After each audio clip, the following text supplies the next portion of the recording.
Je m'appelle Wissem Belgassem, je suis un ancien footballeur professionnel et j'ai mis un terme à ma carrière parce que j'ai compris qu'il n'était pas possible d'être gay et footballeur.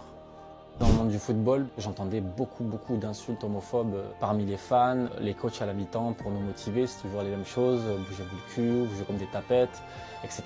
Moi je dis que je suis un peu le gay qu'on ne démasque jamais. J'ai eu plein de copines pour brouiller les pistes, je rigolais aux blagues homophobes, je rigolais aux blagues misogynes. C'est un match d'homme. Quand je suis arrivé à 21 ans, j'ai compris en fait qu'il fallait que je fasse un choix entre soit mon épanouissement personnel ou ma carrière professionnelle dans le football. Il y a une question qui m'a hanté toute ma vie, c'est que se serait-il passé si je l'avais dit? Et c'est vrai que je suis reparti voir après plusieurs années mon entraîneur et il m'a clairement confirmé que j'avais bien fait de ne pas le dire parce que sinon le club se serait débrouillé pour me virer. Quand le football s'est arrêté pour moi, j'ai dû me réinventer plusieurs fois. En 2014, j'ai lancé une société qui s'appelle On Track, qui a pour but d'aider les footballeurs à préparer leur reconversion.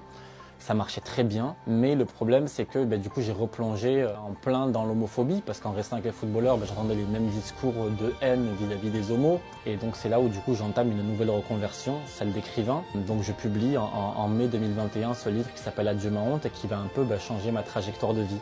Mais je sais que quand je sors ce livre, vu qu'aucun de mes clients ne sait que je suis gay, ce sera potentiellement au péril de ma société, et ça n'a pas loupé. 80% de mes clients partent. Et c'est là où c'était important pour moi de me réinventer dans des carrières artistiques, parce que sinon j'avais plus de société, j'avais plus rien. Et donc là, on sort à l'adaptation du livre en série documentaire sur Canal+. J'ai écrit les 4 épisodes, et j'ai même écrit et co-composé la bande originale. Ma série documentaire, elle aborde plein de thèmes, forcément l'homophobie dans le football, mais au-delà de ça, c'est aussi la reconstruction de mon rapport avec ma maman. On parle aussi de questions identitaires, d'ascension sociale. Quand on regarde dans les faits un gay, un mec de cité du sud de la France, je pense que mon histoire prouve que tout est possible.